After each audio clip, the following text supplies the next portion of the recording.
Hello leaders, welcome to Brainstorming.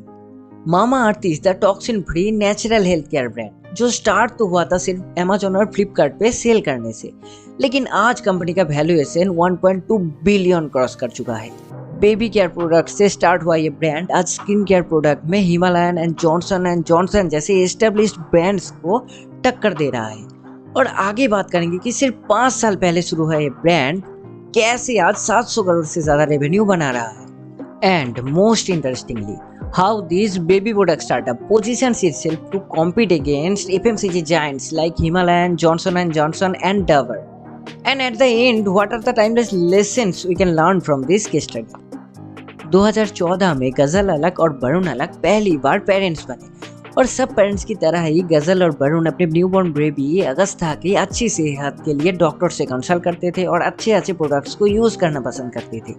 लेकिन unfortunately Agusta को जब भी स्किन केयर कोई भी चीज़ लगाया जाता तो उसे इरिटेशन होता था और अगस्ता रोने लगता एंड गजल से अपनी बच्चे की हालत देखी नहीं जाती थी। तो गजल गूगल से, बुक से और अलग अलग जगह से इसका सॉल्यूशन ढूंढने लगे। लेकिन इंडिया के सारी बेबी प्रोडक्ट्स को यूज करने के बाद भी ये इरिटेशन चलता ही रहा।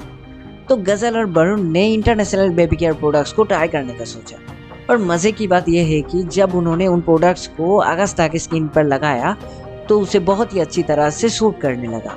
तो ये देख गजल प्रोडक्ट्स के कंपोनेंट्स को इंडिया के प्रोडक्ट कंपोनेंट्स से कंपेयर करने लगे और गूगल से प्रोडक्ट्स के डिटेल्स के बारे में जानने लगे।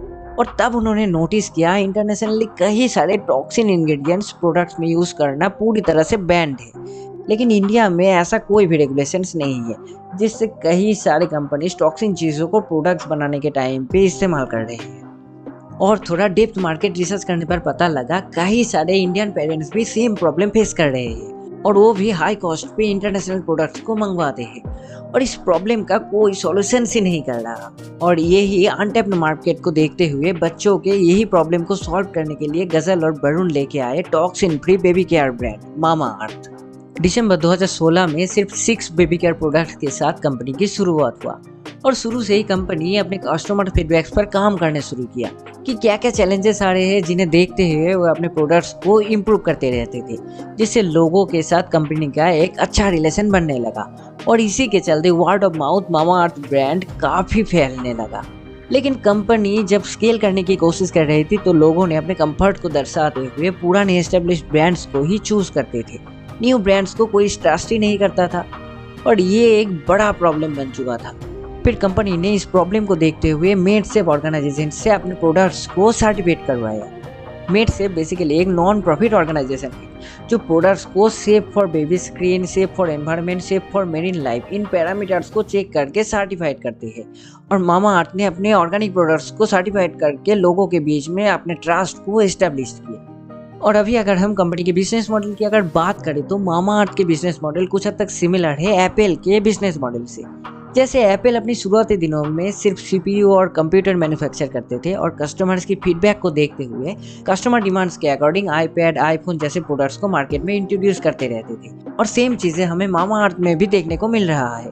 कंपनी ने अपने कस्टमर्स की नीड्स को समझते हुए बेबी केयर प्रोडक्ट्स के साथ साथ मॉम्स के लिए toxin free skin care, face, hair, body care categories को भी इंट्रोड्यूस कर रहे हैं।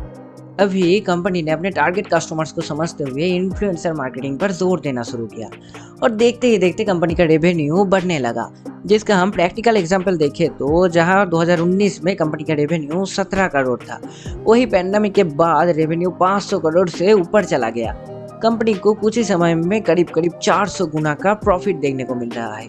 और अगर इन्फ्लुएंसर्स की बात करें तो ऑडियंस अपने पसंदीदा इन्फ्लुएंसर्स के साथ काफ़ी पर्सनली जुड़े रहते हैं, जिससे कोई भी प्रोडक्ट्स के बारे में आसानी से लोगों को एडुकेट किया जा सकता है।